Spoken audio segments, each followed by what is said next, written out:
बिस्मिल्लाहिर्रहमानिर्रहीम अस्सलामुअलैकुम। अल्हम्दुलिल्लाह एक ख़ुशी की ख़बर आ गई जो आप दोस्तों के साथ शेयर करना ज़रूरी समझता हूँ। आज सुबह और कल 2-3 दिनों से मैं आप लोगों के साथ हर एक वीडियो में ये बात कर रहा हूँ कि पाकिस्तान इंटरनेशनल एयरलाइन ने सऊदी गवर्नमेंट को रिक्वेस्ट किया है मज़ीद 28 फ़्लाइट्स को ऑपरेट करने के लिए 30 सितंबर से पहले। लेकिन साथ में आपको ये भी बताया था कि इस वक्त सऊदी अरब G20 की तैयारियों में मसरूफ़ है और तमाम एयरपोर्ट अंडर मेंटेनेंस है।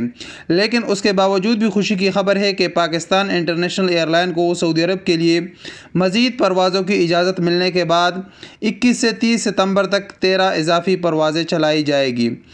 PIA के तर्जुमान अब्दुल्ला हफीज़ ने बताया, सऊदी हुक्काम की जानिब से सिर्फ 13 मज़ीद परवाज़ें चलाने की इजाज़त मिली है, जिसके बाद तकरीबन 3000 मज़ीद मुसाफिरों को पाकिस्तान से सऊदी अरब ले जाया जाएगा। ख्याल रहे कि पाकिस्तान इंटरनेशनल एयरलाइन ने सऊदी अरब के लिए 28 मज़ीद परवाज़ें चलाने की दरख्वास्त की थी।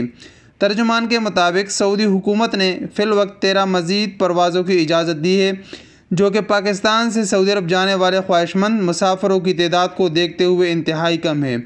अब्दुल्ला हफीज़ ने मज़ीद बताया कि इन परवाज़ों में समाजी फ़ासला रखने की भी शराइत आयद की गई है, जिसके बाद सिर्फ 3000 से भी कम मुसाफिरों को टिकट्स दी जा सकेगी।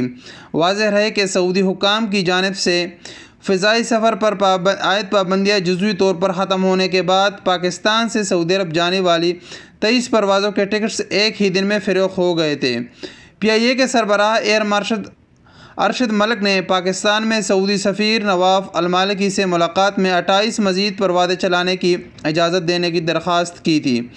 PIA हुकाम के मुताबिक हमारी कोशिश है कि सऊदी अरब जाने के ख्वाहिशमंद मुसाफिरों को जल्द अज जल्द पहुँचाया जाए, ताकि वीज़े की मुद्दत ख़त्म होने के मसाइल दरपेश ना हों। 28 परवाज़ों की दरख्वास्त मुसाफिरों के बढ़ते हुए रश को देख कर की गई थी और तकरीबन 9000 मुसाफिरों को ले जाने का प्लान तरतीब दिया गया था।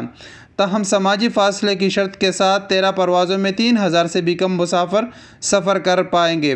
वाज़ेह है कि PIA की महदूद फ़्लाइट्स के बायस चंद एजेंट्स और अनासर की तरफ से इजाफ़ी किराए वसूल करने शिकायत भी सामने आई थी, जिस पर CEO और PIA air marshal Arshad Malik ने नोटिस भी लिया। PIA हुक्काम ने सारिफिन को टिकट की कीमत से ज़्यादा पैसे ना अदा करने की हिदायत की है।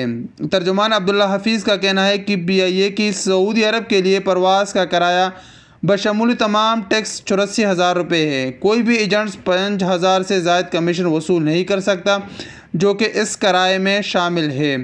तो अल्हम्दुलिल्लाह ये खुशी की ख़बर है। अब जिन जिन लोगों के किस्मत में होगा तो वो लोग 30 सितंबर से पहले सऊदी अरब पहुँच जाएंगे। आप कोशिश करें, अपने एजेंट से रब्ता करें। एक एजेंसी नहीं तो दूसरी एजेंसी के पास जाए। एक एजेंट के बात पर यकीन ना करें, सिर्फ उसके भरोसे ना बैठे। आप कोशिश करें तो इंशाल्लाह उम्मीद है कि आप लोगों को टिकट मिल जाएगा और आप लोग सऊदी अरब पहुंच जाओगे। और अगर किसी को वाया का फ़्लाइट मिलता है तो वाया फ़्लाइट से भी वो आ सकते हैं, कोई भी मसला नहीं है। अब से चंद घंटे पहले भी मेरा एक दोस्त सऊदी अरब पहुँच चुका है जो वाया दुबई आया है, कोई भी मसला उनको पेश नहीं आया। आराम और सुकून के साथ वो सऊदी अरब पहुँच गया है। बस आपका PCR टेस्ट वैलिड होना चाहिए। तो ये मालूमात आप लोगों के साथ शेयर करनी थी। अस्सलामु अलैकुम वरहमतुल्लाहि वबरकातुहू।